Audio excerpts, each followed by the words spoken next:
guys want cups to put your beverages in? I only have two, but.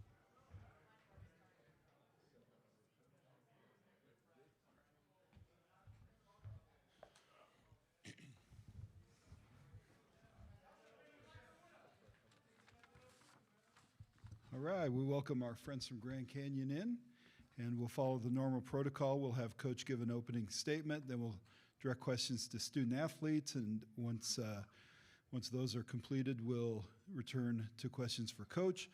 The usual reminders: please silence your cell phone. When you ask a question, raise your hand. We'll get a microphone to you. If you could mention your name and your media affiliation when you ask a question, that'd be great. If you're joining on Zoom, please use the raise hand function, and we'll get to those as time allows. Please remember, no recording press conferences in this area on cell phones or cameras.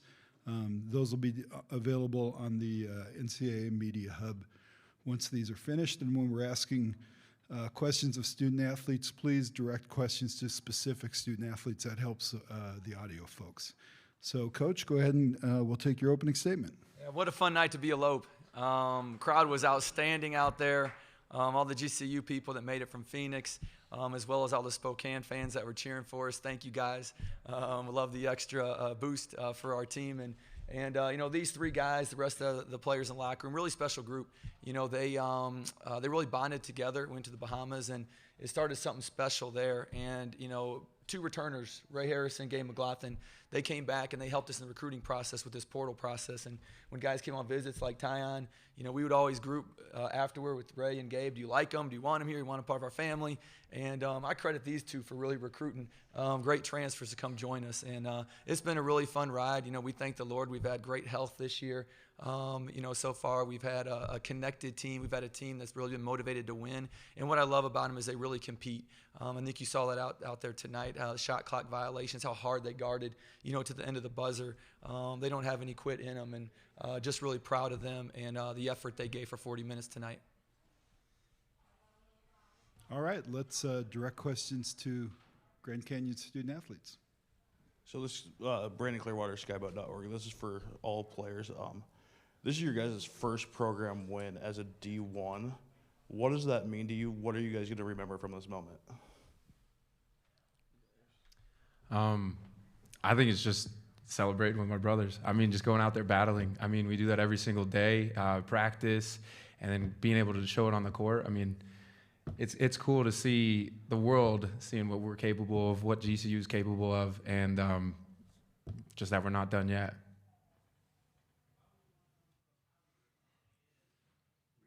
Arizona Republic. Gabe, talk about the moment for you, because this is by far your best game probably in 3 weeks, and just the way you came for this game and just your toughness and what this game meant to you. Yeah. You know, adversity hits at random times, but you got to find out what's going to be your rock. And for me, it's this, the Bible, Jesus Christ, and, you know, being able to have that as a teammate, have Jesus Christ as your teammate is one of the best things you can have in this world. And so is the best thing. And so just trusting in his plan, trusting, you know, who he's making me as a man, and that, you know, no matter what happens, I'll never fall because he'll always catch me. James Torman Aldrich with the Argonaut. Really, for all three of you, you players, you know, you guys have one of the best student sections in the country, and a lot of them came out tonight. Just what it meant to be able to play in front of them here up in Spokane and have all of those guys show up. Ray, let's start with you. Yeah, I feel like it's being here at GCU and having the Havocs, you know, backing us. It's like having an extra teammate out there at all times, and we're always thankful for it.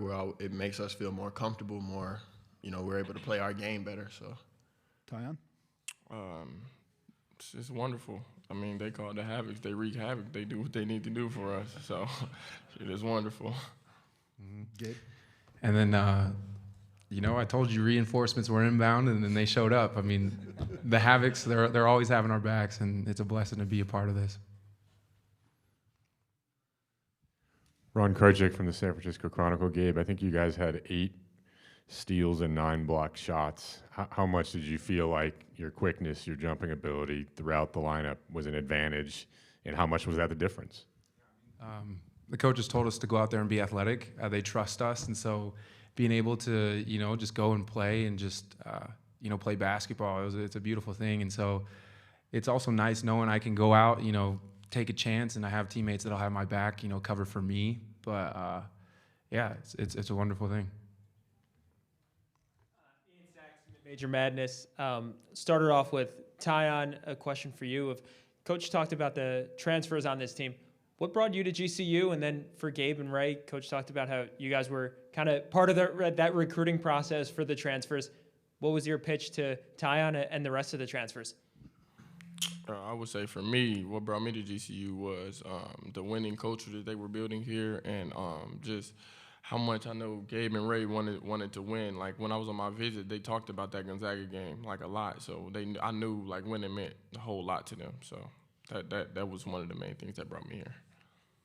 Yeah, I feel like the only pitch we gave him was I asked him if he wanted a ring. So yeah.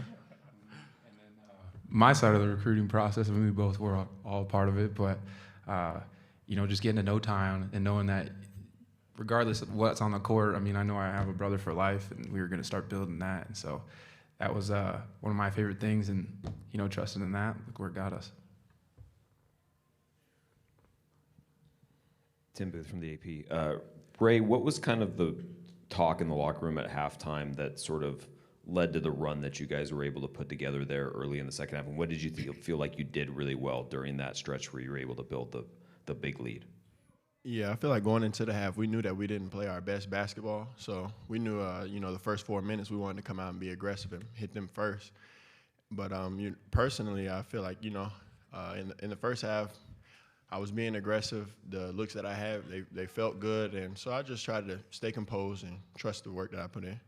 2 more questions for student athletes, these 2 in the aisle. Richie was at Cronkite Sports. So rebounding was kind of the name of the game coming into this. St. Mary's the best rebounding team in the country. So what did it take for you guys to be able to battle as hard as you did on the glass? Yeah, Gabe, you got 11 of them. So yeah, I would just say Coach told us they're the number one team in the country by rebound margin. So we just knew like we had to rebound, and like he said, Gabe had 11 of them. So go ahead. Yeah, I'd say Coach Drew gave us a really good pep talk before the game. Was saying, just when the ball goes up, you gotta like go grab it with 2 hands, and then land with it. And so I decided to take a note from that, and so we got. Last question for student athletes. Yeah, Tyon, talk about the way you're able to just kind of take it over by just putting your head down and just drive to the lane, get fouled, whatever it takes. You live off the line. All you guys live on the line. And, was that kind of the mindset? Let's just grind this through and go through and try to drive and, get fouled? I mean, I feel like the mindset was play the way that we play. Like, we didn't have to really change anything. So I would just say that's what we did, and that's what we do. We attacked the rim. So I just feel like we just stayed to that and kept attacking. All right, we'll say thank you to the student athletes and let them head back to their locker room. And once they've cleared the stage, we'll direct questions to Coach.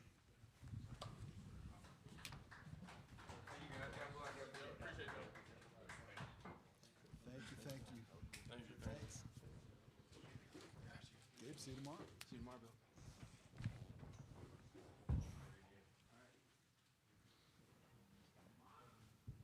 Coach Drew, congratulations. And just talk about their half-court offense and what it just seemed like, bring it on. We want them to play that half-court, let them run the clock down, because you guys defended it so well tonight.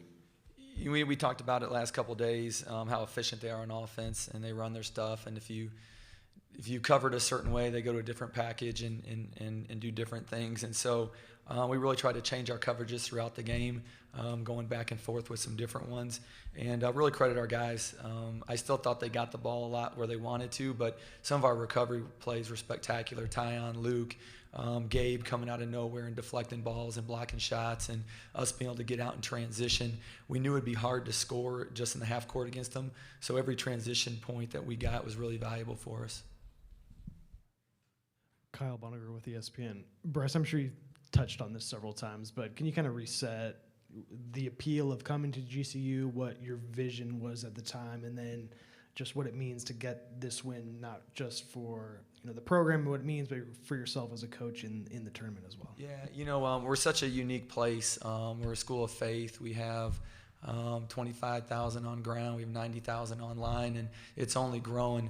And 4 years ago, when I came to interview, President Mueller, who's here, Jerry Colangelo, spoke to them about their vision, and they told me what they envisioned for GCU, and it's been amazing to look back, 4 years now at that first talk, and so much what we talked about is happening right now, and that's really cool just to be part of this.